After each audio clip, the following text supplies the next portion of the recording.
வணக்கம், good morning. MAS Rainman இனிய காலை வணக்கம். இன்றைய வானிலை அனுமானம் 7 மார்ச் 2025. இந்த சேனல் இதோடு நீங்கள் சப்ஸ்கிரைப் பண்ணலன்னா சப்ஸ்கிரைப் பண்ணிவிட்டு ஆல் நோட்டிஃபிகேஷன் எனேபிள் பண்ணிக்கோங்க. இது என் தனிப்பட்ட வானிலை அனுமானம். அஃபிஷியல் ஃபோர்காஸ்ட் இந்திய வானிலை ஆராய்ச்சி மையத்தை தொடர்பு கொள்ளுங்கள். இன்றைய வானிலை பொறுத்தவரையிலும் தமிழகத்தில் பெரும்பாலான பகுதிகளில் வெப்பநிலை உயர்ந்து காணப்படும். அதிகபட்ச வெப்பநிலை பொறுத்தவரையிலும் 2 டிகிரி வரையிலும் இயல்பை விட கூடுதலாக பதிவாக வாய்ப்பு. வட உட்புற மாவட்டங்களிலும் வட தமிழகத்தின் பெரும்பாலான கரையோர மாவட்டம் சென்னை உள்பட இயல்பை விட 2 டிகிரி கூடுதலாக பதிவாக, அதாவது 35 முதல் 37 டிகிரி வெயில் பதிவாகிறதுக்கு வெப்பநிலை பதிவாக வாய்ப்பு.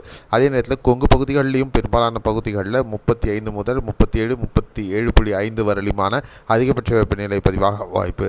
தென் தமிழகத்தில் விருதுநகர் இந்த பகுதிகளிலையும் வெப்பத்தின் தாக்கம் மதுரை விருதுநகர் பகுதிகளிலும் அதிகம் இருப்பதற்கான சாத்தியக்கூறுகள் இருக்கின்றன. இந்த நிலை அடுத்த ஓரிரு நாட்கள் நீடிக்க வாய்ப்பு. அதற்கு பிறகு கிழக்கத்திய காற்று காரணமாக அடுத்த மழை நிகழ்வு வர இருக்கிறது.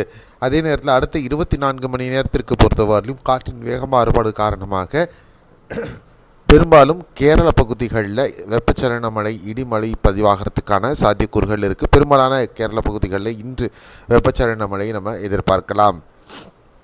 அடுத்த மழை நிகழ்வு 10ஆம் தேதி முதலே தொடங்க இருக்கிறது. 10, 11, 12 ஆகிய 3 நாட்கள் மழைக்கான வாய்ப்புகள். மீண்டும் டெல்டா மற்றும் தென் தமிழகத்திற்கு மழைக்கான வாய்ப்புகள், சில பகுதிகளில் கனமழைக்கான வாய்ப்புகளும் இருக்கின்றன. வட தமிழகம் பொறுத்தவரையிலும் வாய்ப்புகள் சற்று குறைவுன்னு சொல்லலாம். அது நிகழ்நேரத்தில் எப்படி மாறுபாடுகளுக்கு உட்படுகிறது அப்படின்னு பார்க்கலாம். இந்த மழை நிகழ்வுக்கான காரணம் கிழக்கத்திய காற்றினுடைய வருகை தான் அப்படின்னு நம்ம சொல்லலாம்.